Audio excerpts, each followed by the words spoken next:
I'm delighted to be here today with Benjamin Lyons and Marcus Shera, who are both economists. And I'm going to let each of them introduce themselves. And part of the reason that we're here talking is that Benjamin did a really interesting presentation on Michael Levin's academic channel about using price as the cognitive glue.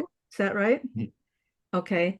Michael Levin is always talking about bioelectric communication as the cognitive glue at the cellular level. And Benjamin was positing that perhaps it's the same thing as price in the world of Austrian economics.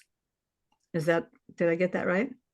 Yes, although the analysis of price isn't specific to it's just mainstream at this point.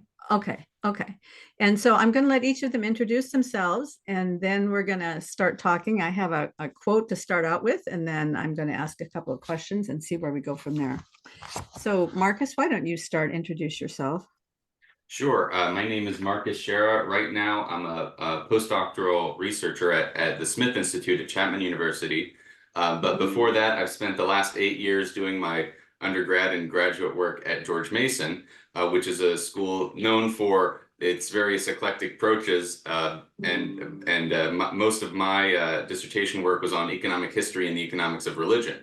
But since I was at George Mason and with the Mercatus Center, we did a lot of work on Hayek and Kerzner and all these kinds of interesting things that are related to what Benjamin does. So I'm not familiar with the biological side of this, but I've hung out with a lot of people that are into the econ and self-organizing systems literature. So I'm excited to talk. Awesome. Yeah. I'm Benjamin Lyons. I actually am not an economist in any professional sense. I have a bachelor's degree in economics from George Mason University, but I actually went into the private sector. I was a stockbroker with Fidelity Investments for several years, and then I quit my job to work on some research stuff full time. That's been going on for a few years now. That period of time is actually approaching its end, and I'll be going back to the private sector, hopefully sooner than later. And on that note, if you or Karen or anyone listening to this knows someone who is hiring, please send me an email because I am looking for a job. I might know somebody to put you in touch with. Please do. I need it. Where do you live, Benjamin? Denver, Colorado. Okay. Very good. Okay, so I have a quote here that I saw on Twitter that I thought kind of framed the question in a very interesting way. Some person named Anna Riedel, she said, next time you have to explain why cognitive science shares theories and concepts with economics and finance, think about this. Both have a reliance on notions of efficiently allocating and utilizing limited resources that have alternative uses. Cognition optimizes a mental economy and has to determine the rational use of cognitive resources. And I thought this would also apply to a lot of Michael Levin's work, is that the cells have to optimize a kind of some sort of cognitive economy, some sort of communication economy through the bioelectrical signaling in order to determine the rational, I'm anthropomorphizing there, obviously, the appropriate use of the resources of the cells. There has to be some sort of a system going on there that is way more complicated than what we originally thought. So on that note, I'm going to ask you guys to drive down to just the base level of economics and talk about price, value, exchange. And what kinds of information do we get from what are each of those in terms of Austrian economics? And I'm using Austrian economics primarily because I think that's a kind of a meta system, actually, looking at the way the whole world operates. And I love the picture of Austrian economics. So what does it have to say about price? What does it have to say about value? And what does it have to say about exchange of resources, basically? Well, Marcus, you're the one with the actual advanced degree. So why don't you give a summary of that, and then I'll see, maybe I have to talk a little bit about what that could mean in terms of biology. Sure. So I guess the more primitive term is usually value. And sometimes people talk about value in two different senses. Adam Smith all the way back talks about this. Sometimes you use value in the more direct sense, like, oh, I value this cup of coffee, I like drinking it, right? Just that's something that I don't know where it comes from my background, comes from my biology, something like that. But then we also have the sense of value in exchange. That is, oh, this coffee would command a high price on the market. It's very valuable, right? Even if I don't like drinking coffee myself, I'd still call it valuable. And so sometimes price is analogized more to that second sense, in which if I was to take this coffee out of my own inventory, or out of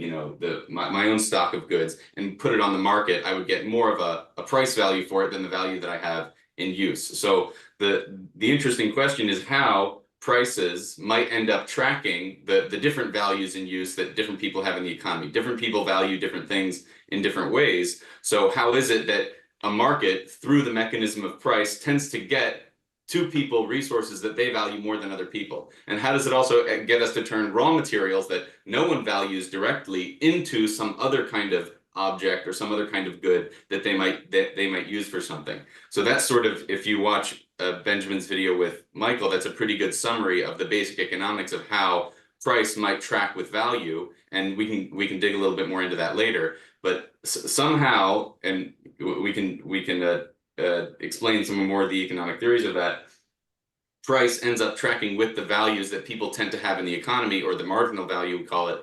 And so the person that purchases it is the person that values it the most. So price is some sort of way of communicating between people where the different subjective relative values and relative scarcities of different items are, such that the system somehow acts actually quite efficiently, even though each individual doesn't need to actually communicate or give an announcement of what all their values are for all the different goods. Price somehow communicates between individuals what their values are for goods, and then delivers those goods to those people. Awesome. Yeah. And what I'll mention in that regard is an important distinction, something I've been thinking about recently that may come up later as we try to understand this in terms of humans versus cells and other non-human systems, is that there's a difference between analyzing value from a first-person perspective and a third-person perspective. And I think where people get hung up on applying economics to non-human systems is overemphasizing the first-person perspective. So we all know what value feels like, what it feels like to say, oh, I like this pen. But when we're actually analyzing value in terms of, how it affects supply and demand and people's choices, we're taking a third-person perspective where we're saying, I don't know what it feels like to be this person. I don't know how they see the world. But the concept of value still allows me to ask useful questions and come up with useful predictions. And so even though we don't know what it feels like to be a cell or some other kind of non-human system, we're going to find that a third-person analysis of value still allows us to apply the tools of economics to these other kinds of creatures. Could you give me an example of that third-person perspective, how that might work in a specific situation? Yeah, so probably the most obvious example in economics is just studying firms, which are not people. They're made of people, so it's a little bit of a mixed case, perhaps. But firms, businesses, corporations, they're not people. They have their own sort of capabilities and interests that cannot be reduced to any particular person, or even any particular collection of people, without talking about the relationships between those people that are provided by the firm. But we can still say, okay, a firm wants to make money, for example. And without asking the question, what does it feel like to be Walmart, for example, we can still confidently predict Walmart is going to value making a profit. And we're going to predict, therefore, that's going to try to do things to reduce its costs and increase its revenue, which in the complexity of the world leads to all kinds of specific hypotheses about how they might behave if they anticipate this kind of thing or that kind of thing, depending on the situation. Well, so could we take that concept of value and drive it down to the very simplest place? I've had a few conversations with Mark Solms, who's I believe, a neuroscientist, who's written a book on his theory of consciousness. And his theory, and I don't know how much of it I agree with, but his theory is that consciousness arises from the function of the brainstem, that consciousness isn't all up in all the neurons and all that, but it actually starts down at even at the simpler level before organisms had two brain hemispheres. There was the brain stem still functioning, And that brainstem is what functions to produce homeostasis. So there's a choice has to be made between hot and cold. If hot is better for the organism at this point, it's going to move towards hot. If cold is better, it's going to move towards cold. So, you know, or moving or not moving. Everything at the brainstem level is basically a 1 or a 0 based on what's going to produce homeostasis. And in my mind, when I think about that, that's a value. There's some sort of a value that one thing is better than the other thing. Otherwise, the organism wouldn't move. Obviously, this goes all the way back down to first life. If living isn't better than non-living, organisms wouldn't struggle to survive because there's some sort of a struggle going on there. So if we can think of value as strictly some sort of a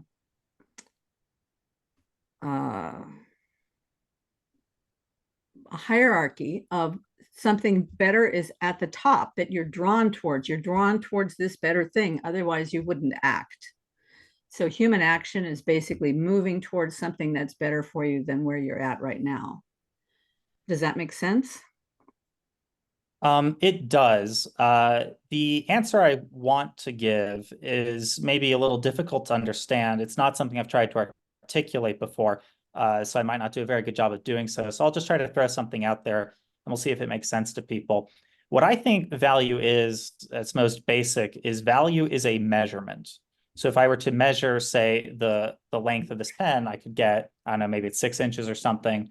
And quite literally, we could call that a value. If I ask you, what is the value of the pen's length, you could give me a numerical answer. It's 6 inches or so. Mm-hmm. The way values in this sense are sort of just data and don't have a normative property to them, although in reality, they would never exist without some kind of normative system generating them. But that's sort of a whole other question as to where measurements come from. But given this value, what happens then is some kind of system that acts as a model. Are either of you familiar with like concepts of internal models and like active inference and ideas like that? Yeah. Yeah, absolutely. Yeah. So Marcus, just the basic idea is that you can think of organisms and systems in general as having an internal model of their environment. And by optimizing that internal model, they end up successfully navigating their environment. So when a value as a measurement sort of helps to guide an organism or some other system to some goal state, what's going on is you have some measurement and some model saying, okay, this measurement moves the model in this way. And by moving the model, it moves the organism or other system. So that's what I think of value as being at its most basic. It's a measurement that in the context of a model implies a motion of the model that we could then call the model's choice, for example. And so that would also moving towards a fittedness, right? Moving towards a goal state of some kind, which in a particular context could be usefully thought of as fit. And that would be an example of analyzing this stuff from a third-person perspective. And you can see the limitations of a first-person perspective. You don't perceive your own internal model. You don't perceive yourself as pursuing goal states in an abstract sense. But from a third-person perspective, these are useful and valid ideas. And they let us analyze things that we can't empathize with directly because we don't know what it's like to be a cell or a business, et cetera. I think the concept of fittedness comes in more when you start to talk about how that value translated through a model into an action starts to fit in terms of an environment. So is there something about the environment that then would correct the way that that agent or that individual item started to value something? So it says, I'm going to move towards in this direction, but if that environment doesn't kill off or prevent or constrain that agent from pursuing that goal, then they wouldn't eventually reach some sort of fittedness. So there are some orders or some ecologies that are going to tend towards fittedness just from the agents pursuing values themselves, and some in which other rules or other additional mechanisms might need to assist them to get to that eventual fitted state. But and then there's some way in which the environment acts back. Yeah, but have you read Armin Elchian's paper on evolution? Oh, yes. Yeah, cool. So, Karen, there's a very cool paper by an economist named Armin Alchian, where he talks about how firms go through something like a Darwinian process, where firms that don't do a good job of making like smart pricing decisions and so forth will just be, selected out. They'll run out of money. They'll go out of business. So you have something that's sort of like an evolutionary process. It's an early example of a significant analogy between economics and biology, which is much more popular today than it was back when you wrote that paper. But it's very cool and very readable. I'll send it to you. Oh, Yeah, that'd be terrific. Yeah. and then, but what's interesting about that is, so there's an additional paper by Becker in 1962, where Alchin's paper is primarily talking about firms and profit maximization. He says, we always say that firms are profit maximizing, but really all that matters is that they make positive profit and they don't lose money, and they're not kicked out of the market, right? So they don't need to be these perfect maximizers that know everything in the world. They just need to have made the luckiest enough guess to not have been kicked out of the market. And then Becker says a few years later, there's something very analogous with consumers, where consumers you can even think of as making random choice decisions, but you can still see a sort of rationality in the market because their choices are still disciplined by prices and budgets. But what's interesting about this is, so Becker's paper was called The Economics of Irrationality, or Economics of Irrational Behavior, or something like that. But Kerzner had a response article to it, and this is one of Kerzner's earlier famous articles, where he said, well, it might be true that you can get some sort of rationalizing behavior at the market level just from individuals randomly selecting their bundles with respect to a budget constraint, but you can't get them to market equilibrium. So something about moving the price in the market towards the equilibrium between buyers and sellers actually requires another level of a cognition, or just maybe, to keep it simple, some other mechanism by which these agents or whoever is doing the price setting notices the difference between the price and the potential equilibrium price, and actually tries to move it. So they have to actually be able to observe the shortages or observe the surpluses. So another dimension that you might introduce for analysis is, what mechanisms or what methods do people have to notice shortages or surpluses in a market, such that they might become entrepreneurs and move the price closer towards the market value or the market equilibrium.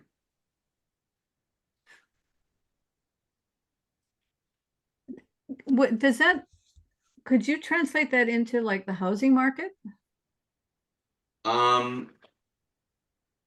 Yeah, so if people just make random decisions about where they're going to live or something like that, or random decisions about when they're not going to buy a house, the price of housing is going to discipline whether or not they can actually make those purchases. So what actual things get decided on the market.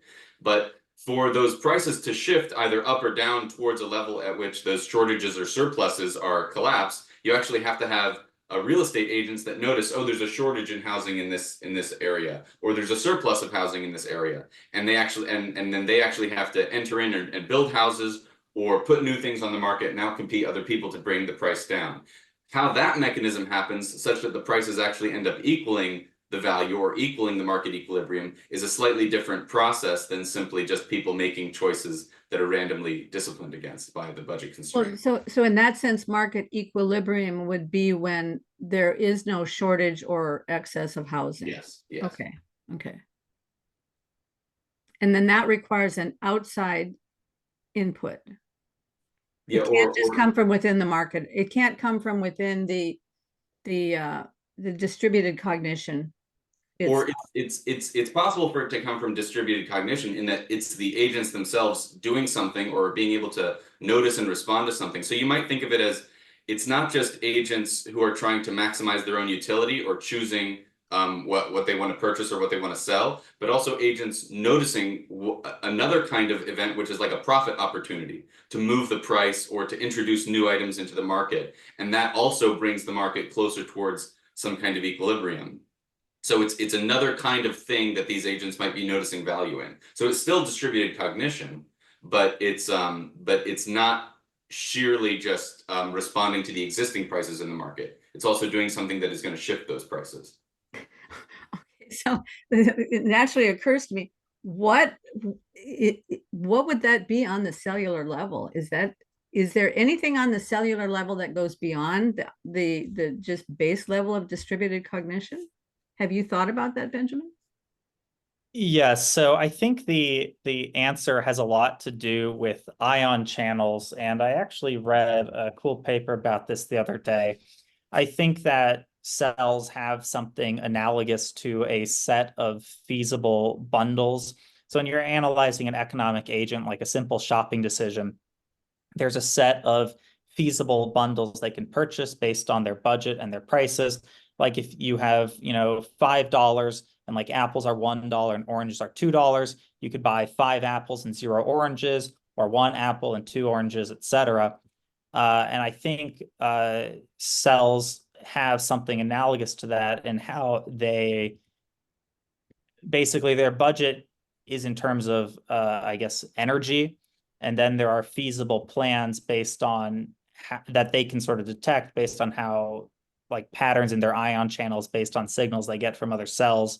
Unfortunately, and this may be a bit of a limiting factor in this conversation, I am also not a biologist, so I am working with Mike Levin. We're writing a paper, but he's handling the biology details. So my understanding of this stuff is still quite primitive. So I think the answer to your question is yes, there are things like this at the cell level. I think it has something to do with ion channels, but getting more specific than that off the cuff is probably beyond what I can do. But yeah, the paper's so the ion channel is basically providing this information that's coming in from outside. Yeah, let me see if I can find the quote here. What I was looking at. Numerous examples of. Yeah, somehow basically combinations of ion channels within cells help them to decide what is an energy efficient strategy, in the same way that budgets and prices help consumers determine what are efficient shopping decisions where they can spend all their money but no more. So if you've got $5, you want to spend all $5 or else it's a waste, but you don't want to spend $6 because you don't have $6. Ion channels somehow help cells do something analogous in terms of energy efficiency. But if you were to ask me how that works, I'm afraid I cannot tell you. So the cells don't have any opportunity to go on the credit market, for example, something like that. Well, they might actually, and that might be something that happens through these ion channels. I think questions like that are really important to be asking. And part of what I want to accomplish with my talk to Mike and the paper we're writing is to get people to ask those questions. And so for basically economists and biologists to work together, like an economist generating those questions, and then a biologist figuring out, okay, this might be how this could actually work and how we can actually test it. Far from, I wouldn't regard that as like a humorous comment at all. I think that's a very serious hypothesis that people should try to figure out. I mean, you might be onto something. This is just speculative, but here's something where you might think of that, where you have all the cells in your body. Let's say you're in the desert, you have no water, you're thirsty, and then you notice an oasis a little bit further away. Your cells naturally do not think that they have enough energy to keep moving 5 feet forward, right? But your brain can notice, if I give up a lot today, right, then I'm going to get enough water to feed myself to survive 5 more minutes and 5 more years, right? So that's maybe somehow your brain is the financial analyst or the insurance broker or whatever the relevant agent is that's noticing something that's basically making giving a loan to your future self, right? Such that you can push those cells beyond their energy capacity that they think themselves can do, but actually ending up making an investment that pays off in the future. Well, so I think there's a lot to that, actually. Oh, go ahead. Well, you say, Benjamin, and then I'll jump in. Well, I think there's a lot to that analogy of the brain as operating as something akin to finance in a few different levels. The thing that I would most want to emphasize here is that, so I wrote, actually, there's an essay on my website called Are Recessions Like Parkinson's Disease, or is Parkinson's Disease like recession, or something like that. There are models of Parkinson's disease and also depression where there isn't anything physically wrong with you, but the issue is a lack of sort of motivational juice flowing through the system, which is analogous to a recession as sort of an insufficient supply of money that makes it hard for the economy to buy everything for sale. And there are also related models of the brain as a regulator of energy efficiency within the body. and acting as something of a market maker, where its job is to just balance out all the different flows throughout the economy. And so I think you've hit the nail on the head there. The brain as finance is a very serious hypothesis that I think should be investigated. And also additionally, just to extend that, you could sort of think of the finance as like the cognitive glue of the cognitive glue. So the price system is the cognitive glue of the economy. In theory, finance is actually not necessary for the system to operate. You can just have a bunch of different like spot markets handling everything where people just trade directly. But what finance does is it helps to smooth over all of the frictions and difficulties as the economy becomes very large, both in space and time, extends across the earth, and it can extend decades or centuries into the future. You need a specialized system just for smoothing out all of the incompatibilities that would otherwise exist as people handle their bilateral trades. I think the brain does something similar in the body, where basically sort of a cutting edge theory of brain evolution is that the brain evolved to handle the internal body as it became increasingly complex. And what the brain's job, analogous to finance, is just to handle all those incompatibilities as the systems of the body, including the individual cells, work out their trades with each other. The brain helps manage everything and smooth out incompatibilities in a way that I do think is analogous to a well-functioning financial system. I was going to throw in something a little radical, so you don't have to comment on it, either one of you, but I've given a lot of thought to this idea that it's a loop of sacrifice, that the cells are always sacrificing on behalf of the whole, because some of the cells have to die off so that other cells can come in. And the cells are always sacrificed in terms of exchanging materials. So there's all this exchange going on at the cellular level. There's a constant flow of sacrifice, but and they're doing that so that the whole survives. But there are times, as you said, like you need that extra bit of energy to get over there to where the water is, and the cells don't have that energy, but the brain can motivate something that happens. And so at the brain level, the sacrifice is, I'm willing to entertain the pain that's going to be required of me in order to keep the whole intact. Because without that sacrifice, I would just say, it's easier to sit down here. I remember a time when we lived in Iowa, and it was 80 degrees below zero, and there by the wind chill factor, and there had been this enormous snowstorm that had blocked us into town. We couldn't get out to our little farm, a quarter of a mile out of town, to feed the animals. We couldn't get a car out there, so we had to walk. And we're walking this quarter mile, and within probably halfway there, it just felt like I can't make it. It's easier to just sit down here and die. And it took every bit of mental energy to make that last 2 blocks or whatever it was, because there are sometimes when it's easier not to move, but it's better to move. So that trade-off between easier and better is where you have to have a loop of sacrifice that's from the top down to the bottom, and then brings the bottom back up, and the bottom then can continue to sacrifice for the top. And this is similarly speculative, but it's also, you can think of maybe like a state of depression as a state in which whatever your values that you were seeking for, they're no longer as appealing, and therefore the desire to sacrifice for the present for the future is just less and less and less appealing. So depression is some sort of cycle of non-sacrifice, almost, maybe.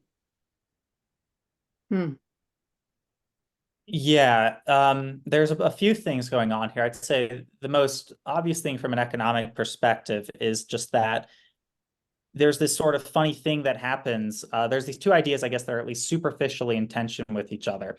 Where when you're trading with someone in a market with prices, you do these trades because they're mutually beneficial. So we would expect every part of the system to be better off by being part of the system and engaging with their activities.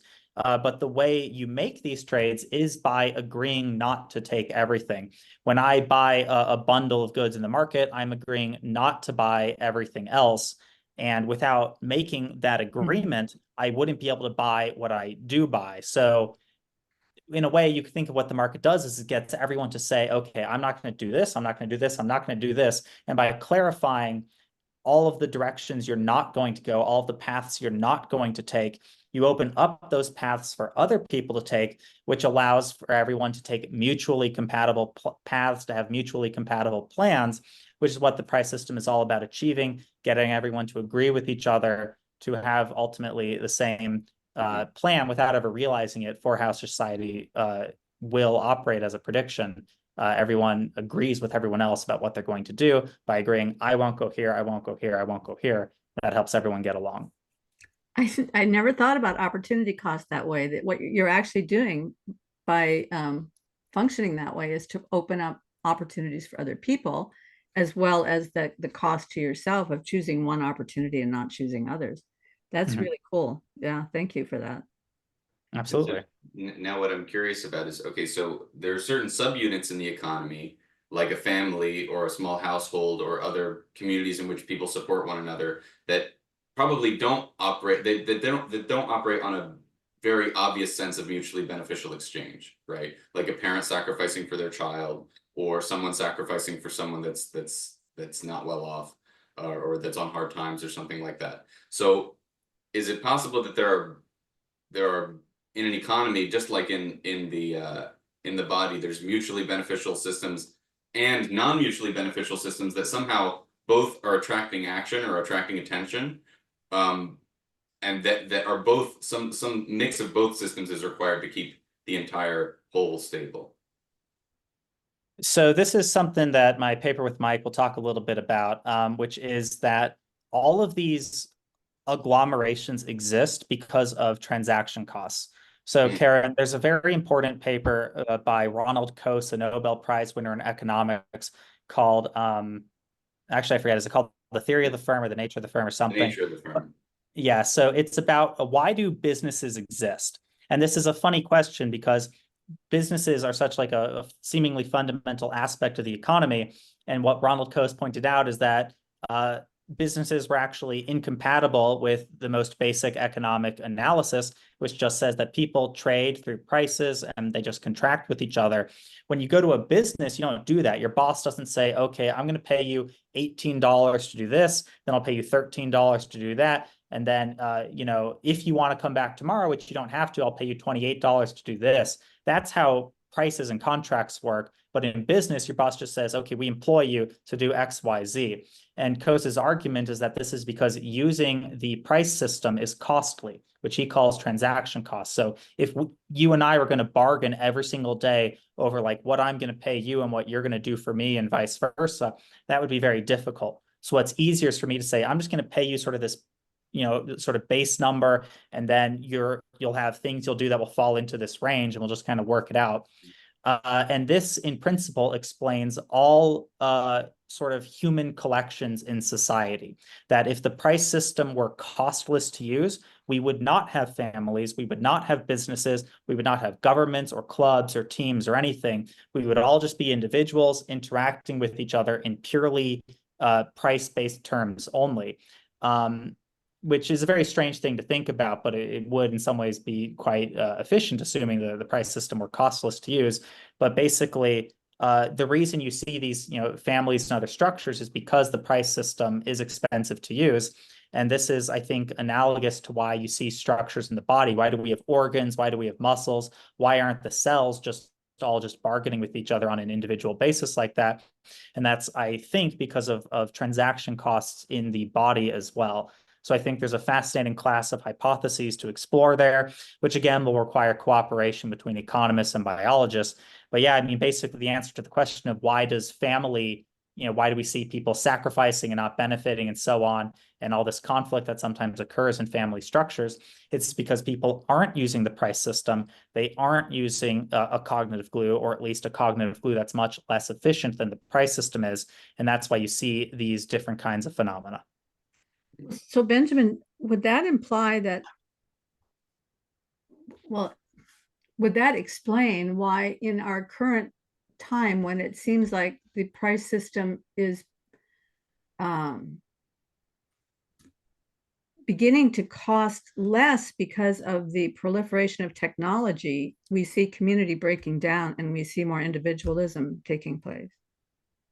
I think this is correct. And I think this is a process that's been going on for centuries, which is that the price system, markets, capitalism, whatever you want to call it, has been, I mean, in a non-normative sense, degrading social structure and causing traditional communities and relationships to break down. We see a lot of negatives with this, you know, the collapse of neighborhood and community and so forth. There's a lot of positives that come with this as well, like the collapse of like hierarchical and patriarchal structures, the collapse of racism and sexism. These are also examples of human agglomerations that happen due to the lack of a price system, and the expansion of markets and so forth degrade these systems as well. So a tremendous amount of sort of freedom from bad old social structures is due to the expansion of market systems. And as market systems continue to expand, we will acquire additional freedom in this capacity. Okay, that's super interesting. And I guess I have two questions for you then. So what the species of transaction cost that I'm most interested in is incomplete contracting, right? And so just to explain that, that's basically the fact that, well, one sense that you could think the market is costly is, well, it's difficult for me to go and meet another person and figure out what price we're going to do and then write down what our contract is going to be on a piece of paper. That all has costs to it that might not be worth whatever we're contracting over. But sometimes what the difficulty is in making a transaction is that it's very difficult to actually define what it is we're going to transact over. If I want to hire you to do some renovations on my house, it's hard for me to anticipate every single thing that I might want you to do or every single accident that might happen. So it's actually too risky for me because I don't know how the legal process is going to work afterwards to actually end up writing a contract. So I'd prefer to hire a full-time employee to do something like that, right? So the one question for Benjamin is, in your preliminary research, what would be analogous to an incomplete contract in the body, in the sense that if these cells are in some sense contracting with one another, there's some sort of cognitive glue that's like a price between cells. To what degree might there be incomplete contracts between cells, or things that are these two cells, it would be great if they could figure out how to work together towards this one project, but it's just that project is too complicated to explain through whatever means they have of communicating. That's a really good question, and I don't know the answer, and I hope you figure out the answer to that. My inclination listening to that is actually to sort of go in the opposite direction and wonder if there's something wrong with the concept of contract, and maybe exploring biological systems and other non-human systems will help us generalize the concept of contract somewhat. And the reason for that is that, yes, when you're doing contracts, you really want to define things super hard. I actually don't really like definitions. I'm not sure that they exist. I have an essay on my website called "The Definition of the Cartesian Product is Weird," which basically talks about how in mathematics, definitions are less precise than people think they are. They're less meaningful than people think they are. And so if definitions aren't even really a thing in mathematics, they're definitely not things in the real world. Mike has similarly talked about how definitions are often sort of this problematic idea that really hinder how scientists explore and engage with certain ideas. And I am basically comfortable with eliminating the concept of definition from my ontology. And so what I'm thinking is, maybe when humans are contracting with each other, our understanding of contract is too primitive, and it needs to generalize to some new idea that I would imagine is in fact being exhibited in nature, because nature would not form our confused concepts. So maybe as we study the body, we'll end up generalizing our understanding of what a contract is. Well, so based on what you guys are talking about right here, it seems to me like, are either one of you familiar with Stephen Wolfram's work? I've heard of him, but I can't say I'm actually familiar with it. Okay, well, so he's a physicist, mathematician. He's quite brilliant, and he's got an idea, which may be wrong, but it's caused him to think about a lot of different things. And one of the things he's thought about in pursuing this new theory of physics is the idea of both computational irreducibility and computational reducibility.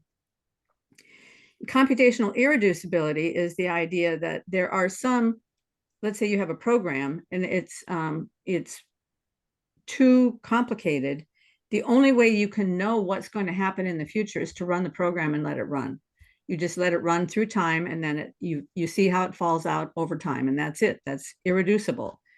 And then there's computational reducibility, which is a little slice that comes out of the world of, which is mostly computational irreducible.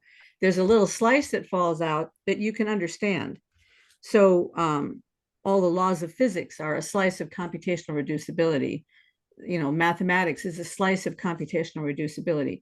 Those are the things that we as human observers can see and can codify and can put into some sort of a package that helps us grab a little piece of the universe and understand it.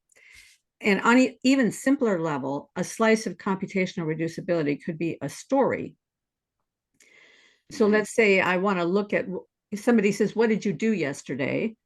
I could say, well, when the alarm clock went off, my right eye opened and then my left eye opened, and then I breathed deeply, and then I moved and I got out of bed, and I could tell every single thing that happened to me throughout the day, and I would still be leaving out things that, you know, the way that the light moved on the tree as I was walking down the street, or the shadows that were on this, you know.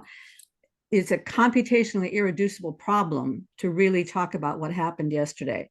But I can make a story. I can remember the through line of what made sense to me during the day. And that little story is my computationally reducible slice.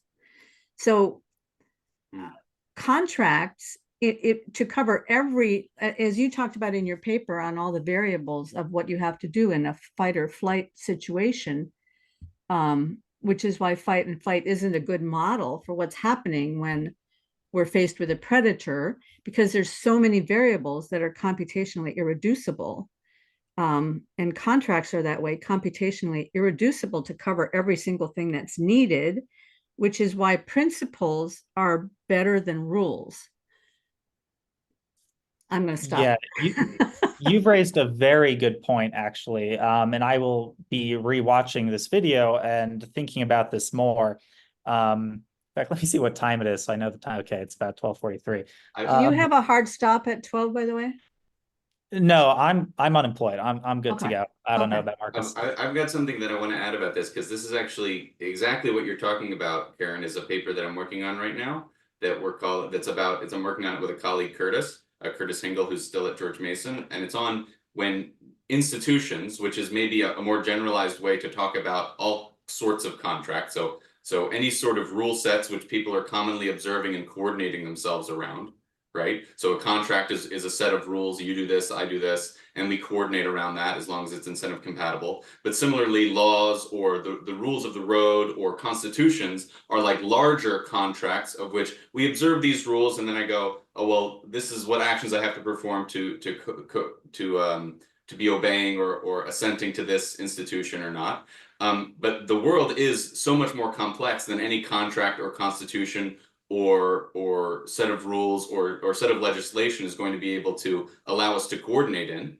So when we will reach these moments, which we call in the paper awkward moments, so we kind of come up with a definition of what social awkwardness is when you find yourself in a situation in which your social institutions or social norms or rules or contracts don't define what the proper behavior is in this situation, you can still intuit a sense or figure out a sense in which other people will think this is proper, this is improper, or this is moving closer or further away from our social or larger goal. But it's much easier to do that when you have some sort of story that you're inside, in which you can intuit what the next step is, even if the rules, the reducible slices of the irreducible grand narrative that we're in aren't able to serve us. So from day to day, in particular, stylized, regular situations, rules, things like that are able to help us coordinate or know where we are in the local story of I drive on the right side of the road, you drive on the right side of the road. That simple story, we know our place, right? But if we end up in the middle of a traffic accident, we really need to figure out, like, where am I, who am I? And you have to tell yourself almost like a little story or narrative about where you fit in the world. So what you said about principles versus rules is similar to a lot of people that discuss what's called legal incompleteness think about, in which there might be certain situations in which we go, is this thing constitutional or not? And so when the Supreme Court meditates on that, they have to refer to meta principles, things that are not textually in the Constitution, but ideas that are assumed by the Constitution or principles that are assumed by the Constitution in order to make those decisions. And so in that sense, when we're all operating under a legal system, we're all telling ourselves a story. So the story behind the legal system is just as important as the text of the rules itself. And this is something lawyers have known for a long time, and economists are just starting to learn. And I think everyone is just starting to learn. I would strongly recommend to both of you to read the work of Lisa Feldman Barrett. She's a neuroscientist and psychologist at Northeastern University. I'll send you both some of her work. She's got a bunch. She was my introduction to the discovery of economic structure in systems that economists don't usually study. And it was reading her work that prepared me to understand Mike's work. And she's an expert on emotion, and she sort of like revolutionized our understanding of emotion. And her work generalizes to the mind and psychological phenomena in general. And sort of her big idea is that basically your brain has to figure out what's going on in the world by dealing with a tremendous amount of incredibly complex information.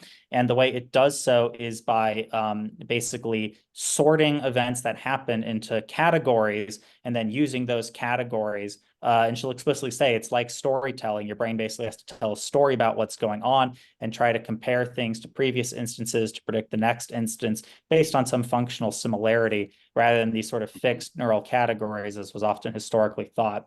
So I think there's a tremendous amount of conceptual overlap between the kind of work that she's doing and the kind of things that you're talking about. And I suspect if we're going to try to push these generalizations, that the kind of conceptualization that the brain does is in fact analogous to these conceptualizations that form in society between people, as people being sort of superficially comparable to the neurons. It won't be perfectly analogous because the systems are physically quite different, of course.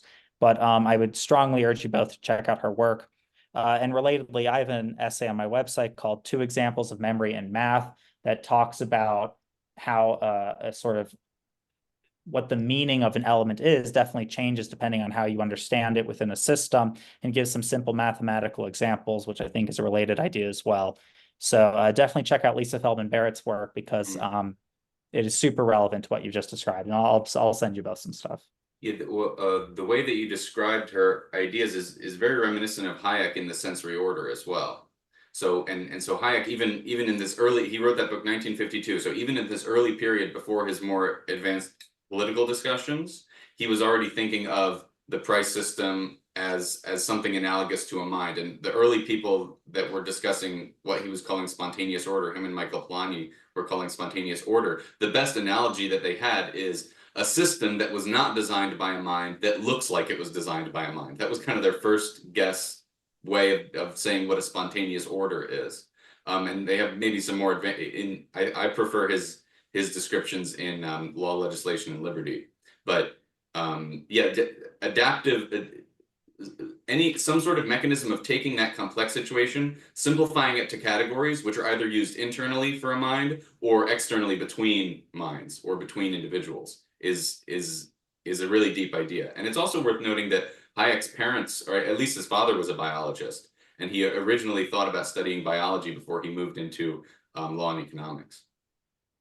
Yes, I think that's exactly it. I read Lisa's work before the sensory order, and it was reading Lisa's work, although she came after, that made that book comprehensible to me. And I do think it's correct to say that Hayek anticipated many, specifically her developments, which are revolutionizing the field. She's one of the most cited researchers in the world. And a lot of what she says you can find in the sensory order as well. Mm-hmm, mm-hmm. Well, so Marcus, when you first contacted me, you saw me mention Ben's video in a discussion that I had with Rick Walker and Ira Katz. Mm-hmm. And you messaged me and you mentioned that you thought that Hayek was more in line with those ideas than von Mises himself. So why were you saying that? That's interesting. Well, Hayek and Mises were both involved in this debate that was focused on the question of the viability of socialist central planning. So to make it analogous to what we've been discussing, if the entire economic problem is something that's irreducibly complex, you can think of the socialist central planner as trying to treat that irreducible problem as if it's something reducible, as if you could just figure out where the resources are in the economy and what the goals and preferences of the people are in the economy, and then just make that plan, like as if you're solving a calculus problem, right? And so the way that Mises originally approached that question is by saying, well, people need prices and they need profit and loss to know what the relative scarcities of different things are in order to make their decisions. You know, no one's actually figured out this problem. So a generation of socialists responded to him and said, oh, well, you know, we can figure that out. They proposed various mechanisms of how they would gather that information. And so Hayek's real response was to say, what the price system does is it organizes information that no one else is able to organize because the situation is irreducibly complex. So Hayek was kind of moving the debate a degree beyond what Mises had originally done. Some people read Mises as having those ideas implicitly, but I don't think that they can be directly derived out of Mises, because Mises was much more focused on sometimes what you'd call a Kantian model of the mind, where the mind does have fixed categories, and it's just what he was interested in is the socialist calculation is impossible because they don't have the data in front of them and nobody can make those price calculations. So the socialists said, okay, well, we'll just figure that out by putting the data in front of people. And Hayek said, no, the problem is so complex, you can't even get that data without the price system to sort of pull it out of people, or for the price system to be the mechanism by which they communicate that inarticulate information, which is summarizing a lot of things that the people don't even know they're summarizing, right? So Hayek pushed that debate a degree further. I think a good person to go to for a history of that debate is Don Lavoie's book, Rivalry and Central Planning. He sort of summarizes the history of that whole debate and how Hayek took it a step further than Mises did, even though Hayek saw, got a lot of his original inspiration from Mises. So sometimes what Mises's version of the argument is called the calculation problem. Oh, well, the socialists aren't able to calculate where things should go in the economy. But Hayek's is called the knowledge problem, which is where you can't actually generate the relevant knowledge that you would need to solve that kind of problem. It's not something that can be solved by a single mind or a group of minds working in concert. It's actually a problem that needs this alternative mechanism of taking information from different parts of the system and putting it where it needs to be. You need the system. So when Polanyi was talking about the I just had the phrase and I lost it. He has this beautiful phrase about all the little things that are going on in your environment that have to come together in order for the idea to exist. I just lost it. In Polanyi's whole theory of knowledge, when he's talking about tacit knowledge, contact with reality, mm-hmm. And in that whole idea of contact with reality, there are these the only phrase that comes to me is intimations of the unknown, but that's not the phrase he was using. He's talking about all the little, kind of the thing you were talking about, Ben, about all the little variables that are existing in your surroundings, all have to come together in order for knowledge to exist. And I think it's very similar concept to John Vervaeke's relevance realization. You're familiar with Vervaeke, Ben? I've seen you, and I think he and Mike were on your talk, so I saw that. And I think he's been working with Mike since, because this whole idea of relevance realization, I think that also probably drives down to the cellular level. But before I throw a wrench in the works here, I want to go back, Marcus, to what you were saying about that idea of let's make that plan. We're going to drive in there with coercion or whatever in order to make that plan. I think this is the brilliance of what Mike is doing, because he took the new knowledge that they came to, that DNA is not capable of enforcing order on the organism, because there's not enough information in the DNA for the cells to know where to go to build the arm, or how long the arms are going to be as they're building. That information is not in the DNA. So that has to come somewhere else from this distributed cognition that's happening in the bioelectrical signaling. Yeah, I'll leave it at that.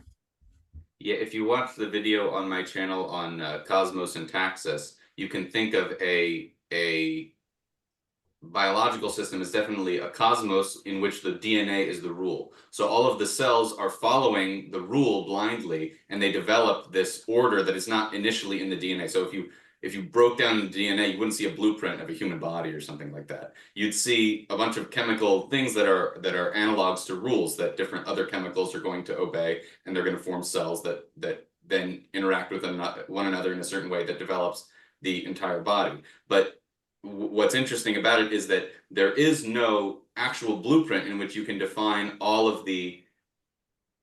ex ante before you actually reach those situations, all of the ways in which that system should respond to all of the situations it's going to deal with in the future. So you can think, oh, if we planned the entire future of a body, or planned, like, game theoretically what its strategies are going to be in every single situation in the future, you wouldn't actually be able to create a body that survives through all those situations. You have to create it at an abstract level so that it can handle new information that can't be known ex ante or can't be known beforehand.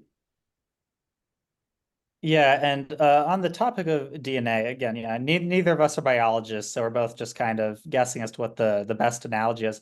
But what I've been thinking is that DNA, it's less about rules in any sense and more about capital. Like it's just about like supplying proteins to the cells, and like different cells get different proteins.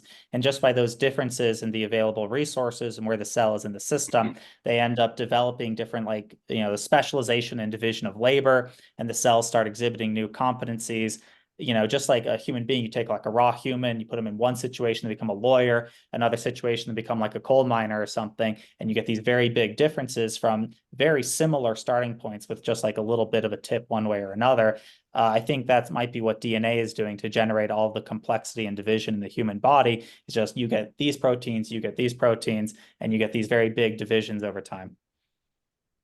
And again, it's all just these economic analogies, and ideally we'll figure out, testable hypotheses, confirm them either in an organism or in a computational model. And I think there's just like a lot of, I'm not part of academia, but I think there's just a lot of like low-hanging fruit in terms of papers and citations. So I hope a lot of economists pick this stuff up, and I'm really glad that you are. Yeah, well, now I'm not sure I agree with that analogy, because you're saying something like the differences in DNA is analogous to the different situation that person is in, such that they become a lawyer or a coal miner. But I think that what DNA also is it's the initial, or it allows for the initial ordering system that allows you to go, oh, what is the best thing that I could evolve into in this situation? It's a lawyer. Or what is the best thing I could evolve into in this situation? It's a coal miner. And those different situations is more analogous to the environment that the entity ends up in. Yes, I think you put that more precisely. I think it's broadly analogous to like just what resources are available to me. Do I have coal? Do I have oil? Do I have lumber? And yeah, through that, the cell has like a whole internal economy. I think Mike would basically agree with that, that inside of a cell is a city, just like is a city, are we near a river? We have a bunch of mountains, and that's going to determine a very different character of a city over time. You see a similar thing happening with cells. Well, so here I want to throw a little question into you guys. I know that Austrian economics is based on the subjective theory of value. So could you both define how you see subjective theory of value and objective theory of value? And then maybe we could play a little bit with this, because in today's world, in the postmodern world, the idea of everything being subjective has become kind of a toxic idea that is about to destroy the universe. So how do we differentiate out the beautiful subjective theory of value that's the basis of Austrian economics from the subjective theory of value that's destroying the world? Well, I'll just tell you up front that I do, in fact, think that all values are subjective and there's no such thing as objective value. I think that's just an empirical scientific fact. Now, regarding the way people use this theory, I think you're correct that people often take this idea and they run in very bad directions with that. And there are two very important observations I would make in that regard, which is, first of all, most people who take this idea in strange directions don't really know what they're talking about and do not actually understand why everything is subjective. They're not really familiar with the science and the relevant ideas there. And second, they're just wrong about the connotations. Like, imagine that someone says, okay, the Earth is round. That's a scientific fact. And since we live on the Earth, and they start to make this argument, well, we live on the Earth, it's like sort of defines what everything should be. So therefore, we should be round. We should all try to be as obese as possible to mimic Mother Earth. And then you have like this huge obesity crisis that's killing everyone. They're correct that the Earth is round, but they're taking this in a really weird direction that I think most physicists would disagree with. So that's how I see this question. I do think everything is subjective and that this is just the best way of describing the evidence, but the direction people take this is often highly confused.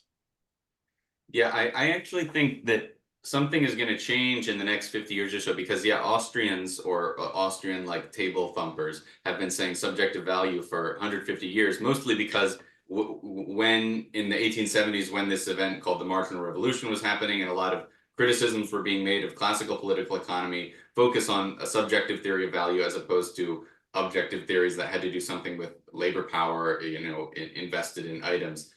Was a better way of explaining how price dynamics worked. But I think that we're getting to a point in which we really have to start understanding how people's valuations relate to the environment around them. So that is how their values that they generate from their internal economies, let's say, have to do with the external economies.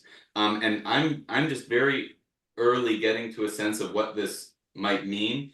And me and Nate Heil kind of got into this a little bit because we started reading the Philosophy of Economy by Bulgakov, who was a theologian. And so he knows the differences between, he was an economist before a theologian and a priest. So he was tracking the debate between subjective theories of value and objective theories or labor theories of value. And he starts to see where he goes, I see where they're coming from and why one is a correction for the other, but the best theory has to somehow heal the subjective objective divide, and we have to somehow get over that in order to have a fully integrated system of why is a human in an economy acting the way they do. And so he starts translating it all into theology such that a modern economist can't use much out of it. But I'm interested in seeing how that theology might inform economics. But I'm at the very early stages of thinking about that. Well, I'm just going to think my way through this for a second. So let's say you used the example earlier about water, that if you're coming out of the desert, or maybe it was Ira, that I was listening to Ira this morning. If you've just come out of a desert, that glass of water is going to have a much higher value to you than it does if you're sitting on a boat dock or something with a beer in your hand. And that's true of every level of organism, from the cells all the way up. There's a sense of what is good, and each part of the distributed order is moving towards what is good, because that's the value that is bringing about the action. But the good is not the same for every one of the organisms. Some of those organisms probably need to be in a warmer environment. Some of them need to be in a colder environment. So their sense of what is good is going to be different, unique to them. And that's true for every part. Mm-hmm. But the part that seems to me that has to be objectively real, if I could use that word, is the good itself. There has to be something towards which everything is moving. I think it's related to what is called the classical philosophy. I never thought about it this way, but it's related to what the classical philosophical problem of the one and the many. Are things fundamentally one, or are they fundamentally many? Yes, totally, yes. So the capacity to which things can be many, you can have a notion of subjectivity. And that if I can say the difference between these two organisms, I can see differences in the way they value things or the way they respond to the same situations. That's what we'd call their different valuations. And I go, oh, well, they're many. So all value is subjective and things are just operating in some system until they maybe create meta level patterns. But fundamentally, all the value is something in all of the parts. Or I can see the things towards which the entire system tends, and I say, oh, well, that's what the entire system values. So you can basically make a choice at some point. Am I going to analyze at the system level or at the part level? And somehow we need a way of understanding this that you're understanding it at the system and the part level simultaneously. And that's Yes, something that's it very, would be very what difficult to do. Vervaeke is always talking about. The emanation and the emergence have to be Yes. functioning together. Like with the human body, you have all the cells. They're all doing their own thing. They have their own perspective on things, but they all have to be working together towards the whole. And then the whole is protecting all the parts so that you have the one and you have the many simultaneously. Yeah, and so it's been kind of another hobby horse in Austrian economics for a long time to talk about methodological individualism, right? Oh, all analysis should be at the individual level, and then all of their plans interact. But even some of the more recent Austrian economists, I'm thinking like Richard Wagner, not the famous composer, but a guy named Richard Wagner, who's an econ professor, has a book called Macroeconomics as Systems Theory, I think. And one thing he talks about is, well, yeah, you know, let's say the monetary equilibrium or the degree of the price level based on the money supply and people's interactions is going to be some emergent property from the purchase choices of all of the agents in the economy. But then what they do ends up creating some system level property that then reinforms the agents down below. So there has to be some sense in which economists don't just do methodological individualism. That is, think about agents from their own subjective internal system, but think of agents as fundamentally embedded in a larger system, and then understand how those two systems, the larger and the microcosmic system, might interact with one another, or how they're part of This is partly what Mike is always talking about, and a lot of the other developmental biologists too, and this idea of niche construction. Mm-hmm. That the organism is building their niche as they go, because that's they're finding their world that's working for them. But then the niche itself acts as an environmental training program for the organism. So the organism is acting on the environment's acting back on the organism, and there's this ratcheting going on all the time. Yeah, I mean, I have my own ideas about that's a great picture as far as it goes, but I think it's incomplete. I think there has to be that other agent acting on this thing in order to make the whole thing function. But and where Bulgakov goes with it is to say, oh, well, what you guys are talking about is the mystery of the Trinity anyway. They've always been wrestling with this, saying, oh, how can the good, the greatest thing, be one and three at once, or one and many at once, and include its creation in it? And so somehow, whatever that mystery or love, that thing that makes that seemingly logically impossible thing possible, is what will solve your problem, but you don't get to answer how it works. It's a mystery, la la la. So it's I mean, that whole business of love in Pirsig's Zen and the Art of Motorcycle Maintenance, when he talks about the dynamics of quality, that dynamics of quality that's always drawing everything upwards. I think that's where that love piece comes in. It's always drawing everything upwards. Mm-hmm. And Richard Watson, who's one of the guys that works with Mike Levin on a lot of things, when I threw that at him once, he said, well, of course it's love that draws, but I don't know what he's thinking of when he thinks of love. So. Mm-hmm. So I'll mention jump in, Dan. I saw that look on your face, like you had something to say. I do. I mean, I do think, you know, as much as humans try to find a sort of nice description of things, there's a brutal undercurrent to economics, which is just the reality of scarcity, which is you can't have everything all at once. If you have two organisms or two systems with sufficiently incompatible goal states, at least one of those systems has to change or die. We see this all over in ways big and small. And insofar as we see a system tending towards anything, there's a big selection effect there, where what we're not seeing is all of the things tending against that simply fail to exist. In the same way that it's hard to come up with a sense of physics that doesn't just say, well, the heat death of the universe is just going to be the end of all things. I don't think there's ever going to be a sense of economics that describes how everything can find some kind of unity without sort of leaving out all the things that aren't part of that unity and therefore have been wiped out or were never able to come into being in the first place. I'll also mention on the subject of love. Love is an emotion. Lisa Feldman Barrett is the world's leading expert on emotion. So reading about her stuff, which again, I'll send you, may give you some interesting ideas about love as well. Well, I tend to think of love as an action rather than an emotion, but I am interested in I've seen a lot of videos from her and I've tapped into them for a few moments, but I haven't had the time to pursue it as much as I would want to. But on this idea of scarcity, um, is there another side of scarcity? I'm thinking here, it's a complicated idea, but in terms of opportunity cost, when I walk through Costco, there's total abundance everywhere, right? But because of my own personal scarcity, I can't buy everything. So I'm limited in what I can buy. I'm limited in what I can buy based on how much money I have, but also on how big my car is. And then once I get it home, how big my house is and how much room there is for all these things. So there's many different levels of that are entrained on that are preventing me from buying everything I might want at Costco. So how does that picture work in that this whole idea of scarcity in economics in general? Well, with regard to that specific situation, economists would just lump all of that under constrained optimization.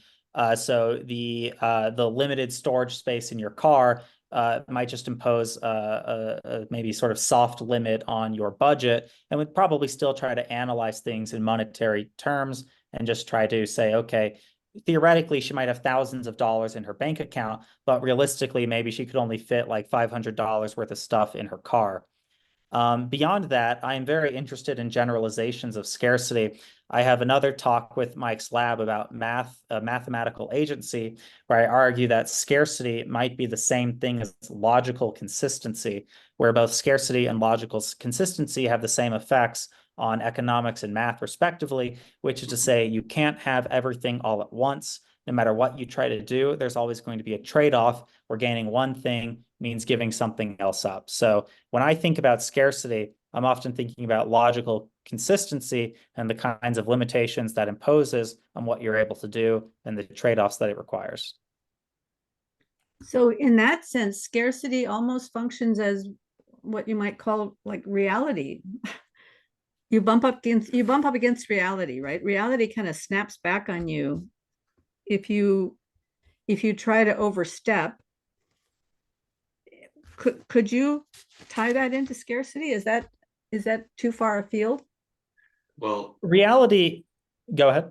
yeah, I was just going to say that this is again related to the conversation we had about Bulgakov, because he compares scarcity. I don't remember if he uses that term exactly, but to the condition of death, the fact that at some point this ordered system which you're trying to keep going is going to fall apart, right?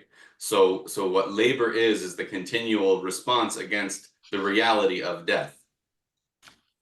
And and there was one other thing that he said, oh, and also I think he's really taking that from Maximus the Confessor. Ultimately, this is something that Chris Green mentioned when we were at the conference in Washington, that Maximus the Confessor, one of his idea was that choice was a product of the fall. So a human without sin would not have a notion of choice. They would just have their will towards the good. Choice is a condition, is a byproduct of the fact that you are in a fallen state, or that your soul is in a fallen state, and therefore that you have to choose between one or the other things because of death. So death and choice are in a sense the same reality. Well, let's bring it back to the material level and think about entropy. Mm-hmm. One of the physicists I've talked with quite a bit has this idea that entropy is a kind of forgetfulness, in the sense that there's no longer enough information available to put the system back together the way that it was, and that's what entropy looks like. So I think of entropy as connected to price, in the sense that, let me see, I wrote this down so that I could get it right without having to pause too much. And of course I won't be able to find it. Well, why don't you guys talk about that the entropy there for just a second? Let me see if I can find this thing where I wrote this down. I mean, I can think of entropy as the system becoming less consistent over time, which is strange if you think of scarcity as consistency and entropy as the lack of consistency, but maybe what you're fighting against when you make choices, or you're fighting against the loss of control over things. I don't know. What do you think about that, Ben? Well, entropy won't affect the logical consistency of the universe, and that's the only sense in which scarcity and consistency are the same thing. It's just logical consistency. I don't understand entropy. I mean, obviously, it's very important, but I think it's weird that it's not a natural outcome of economics per se. Like if you were just doing economics, I don't know that you would ever come up with entropy, or if you did, I don't know that you'd think of it as something particularly important or plausible. So I would want to understand, and I'm not a physicist, but like, is entropy an inevitable result of like any sort of mathematically consistent universe, or are there many universes that don't have entropy? And if it's the latter, I would honestly basically say entropy is like a weird thing in our universe, and it's not economics. But I would need a physicist to tell me what's going on with that. Well, so I've had like 15 hours of discussion on entropy on the channel. So, and I don't know what it is. And honestly, the physicist that I've been talking to, the more questions I asked, he said the bigger the hole gets, because entropy is very complicated, very difficult to understand. And it crosses many arenas. So you have information entropy, you have thermodynamic entropy, you have all these different kinds of entropy. But if we just think of entropy in terms of you could think of it in terms of increasing disorder, or increasing spread outness, or an increasing incapacity to have the information that you need to go back into order.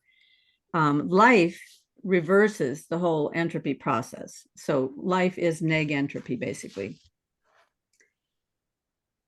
which means if there's a price to pay in order to live, if there's a price to be paid in order to survive, which I think there is, because movement is harder than non-movement, and striving towards a goal is harder than not striving towards a goal. So there's some kind of a price there, whether it's a sacrifice or an economic price, I don't know, but there's some sort of a price.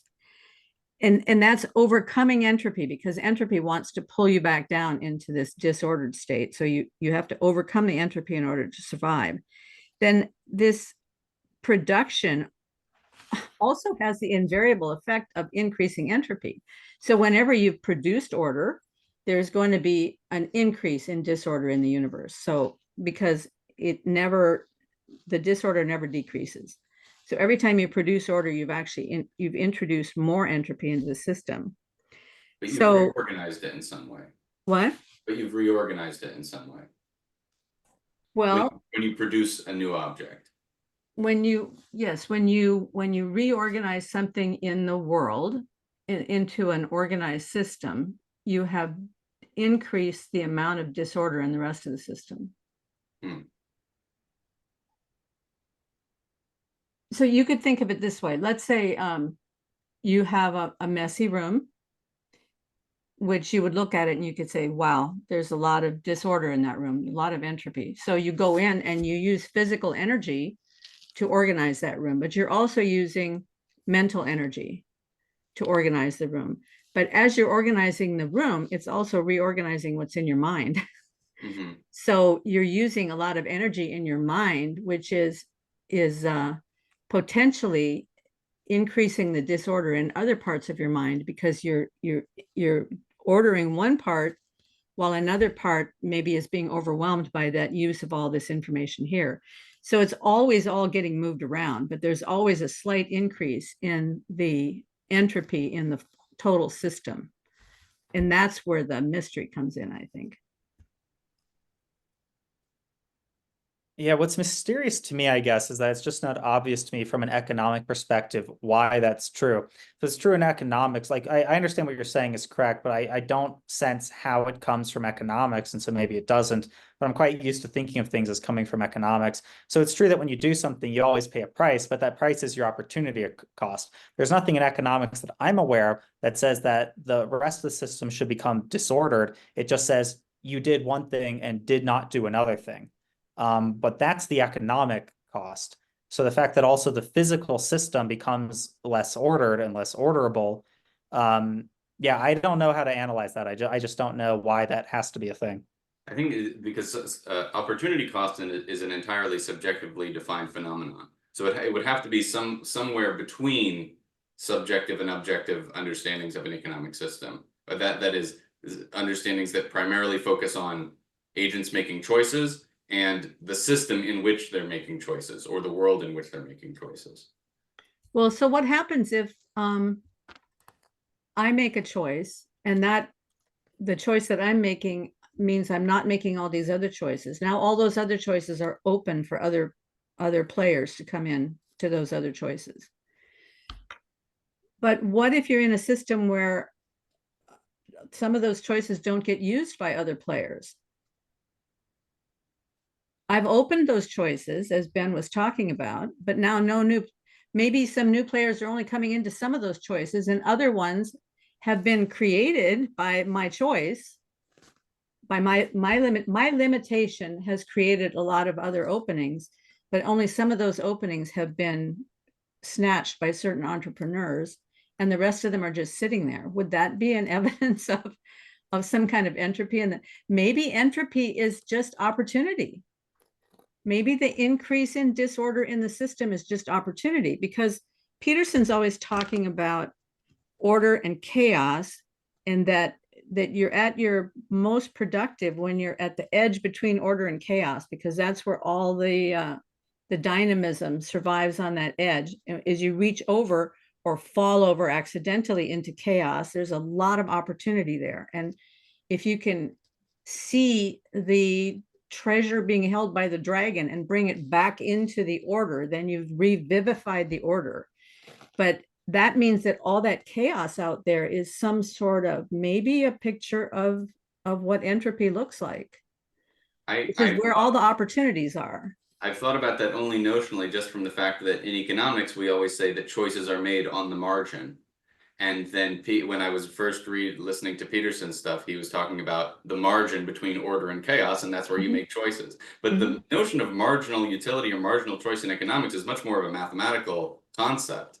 And I mean, that's just a synchronicity between those words. Perhaps it's a mere coincidence, but I have thought about what might be the common pattern there.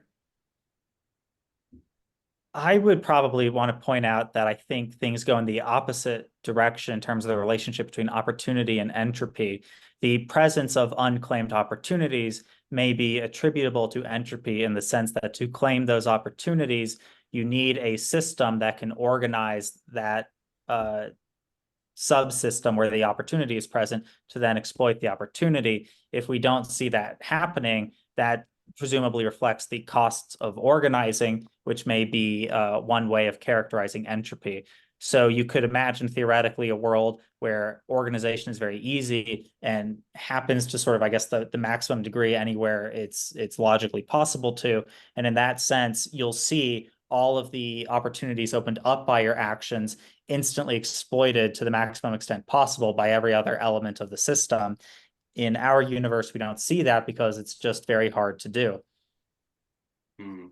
Do we not see that because of too much government intervention? I mean, do you think that it would be possible to have, do you think in a more perfect world, it would be possible to actually have free market economics where that could be functioning without too much government intervention? It certainly won't be the case that an absence of government intervention is sufficient to make sure that all such opportunities are fully exploited, if only because, again, you have the reality that entropy just is what it is, and the system just can't do that. As a practical matter, a lot more opportunities would be exploited in an absence of government intervention, like the opportunity to make a lot of money by building more housing. as the high price of housing is sending a signal asking suppliers to do. That's not being exploited because of regulations making that difficult. So you'd certainly see a lot more exploiting of opportunities, but still not to the maximum extent conceivable, again, because of entropy. And that's a very Kersnerian point, because you could say in a sense that the reality of entropy, the fact that part of the world is entropic, is why everyone does not have the same exact interpretation of the state of the world, and all profit opportunities are exploited, right? So the fact that there is a part of the world which is maybe not entirely chaotic, but is ordered in ways that don't fit with the normal ways we think order works, means that someone might be able to stand at the edge of order, look out into the entropy, and see the treasure in the dragon that no one else had seen before. So it's why all treasures of all dragons have not been exploited at the initial time period, right? It's why profit opportunities are only revealed over time, because the way that our minds interact with the potential of entropy changes and varies over time, dependent on the particularities of the individual. And that's what Kersner focuses on, is that's what the price system rewards, is someone looking out into the places that other people maybe have looked before, but with a new interpretation of it, such that they're aware of profit opportunities no one else was. And that's the definition of an entrepreneur.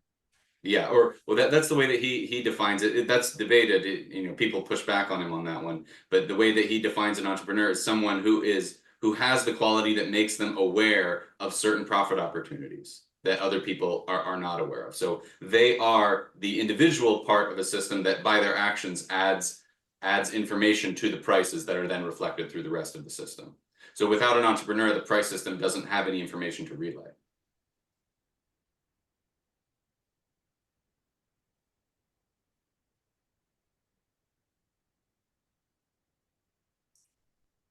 Nothing to say on that, Benjamin? No, I do, but just nothing specific. It's yeah, I can see why people would push back on that, like the specific claims about, like, adding information to the price system. It's like, what exactly do we mean by that? It's definitely something that needs to be made much more, and I assume people have worked on this. I'm not familiar specifically, but yeah, definitely something that needs something like to just add to the clarity and rigor of that statement. I can definitely see what it's getting at. Because yeah, you need people to actually do the thing. Like you have a formal description of a system, and then the way that the system actually behaves to sort of mimic that formal system, which makes that formal system a useful description of it. And that behavior may involve elements. And like Mike has a paper about how sorting algorithms have agential properties that don't match their formal description. And yeah, the price system might similarly need these agents to push things into place that then allows you to say, okay, that makes your formal description of it actually useful. There are powerful ideas there, but yeah, I don't feel like I have any specific insights. Well, we're coming up on an hour and a half. Do either of you have any final word about price and how it might relate to just anything, any systems? I will certainly say, and this is something that my paper with Mike will mention, although not fully elaborate on, but provide the basic groundwork for, which is that as far as I can tell, any coherent entity or system that's worth treating as sort of an individual entity, like a human being, a cell, a firm, whenever that really is an extremely good model, what's going on is that the internal elements of that system, such as the workers or the cells or whatever, are connected by a cognitive glue that is always analogous to the price system, up to the limit of being a system of complete markets, which means everything is just governed by markets, prices, contracts, and nothing else. All coherent systems are going to fit that description. That's the hypothesis. I guess the last thing that I'd add is that I think where economics is going next, and maybe this makes me sound un-Austrian to say this, is that people are realizing that there is some bottom limit, or maybe upper limit, to how many things prices can coordinate, such that other things, rules, ideologies, other sorts of systems, other sorts of interpersonal systems are another communication mechanism that's necessary to get the price system off the ground, but also to be able to communicate or coordinate on things that the price system cannot, or that simple contracts cannot, or information that prices can't relay. So there's always going to be if the price system helps us organize the ordered knowledge, there's always going to be some liminal edge or margin at which either entrepreneurs or firms or other systems of organizing knowledge are going to be useful. That's cool. And the thing that occurred to me just now, and so maybe I'm going to take your 2 more minutes of your time, is if we went back in time, somebody mentioned that if we went back in time, there would be a time before markets were necessary. Do you think that's possible? I mean, when there were actually human beings with cognitive processes in social arenas, do you think it's possible to go back to a time before markets and prices were necessary? I mean, if you look way back, or if you look at Hayek's later work, that's essentially what he's talking about. He's talking about how social systems evolved in primitive bands and how we are people whose biology evolved so that we survive in a small band of 40 people that maybe have some sort of primitive notion of property rights and simple trading, but most of our production and consumption is done in common.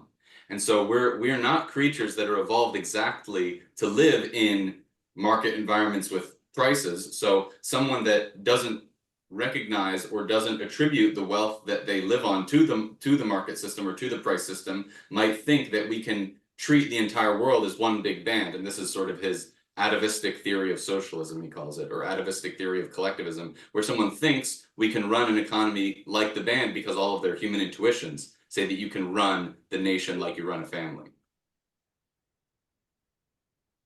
Yeah, there's a sort of known theorem that basically says any system that does what the price system does as well as the price system does it must be the price system mathematically.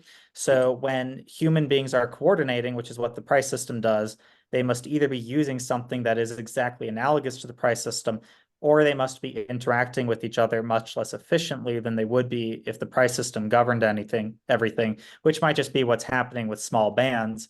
As far as going back to that, I don't think that would be possible unless a bunch of humans died, which maybe will happen. But as long as our world is as big as it is and as complex as it is, we will definitely need something very efficient, which means something very similar to markets and prices.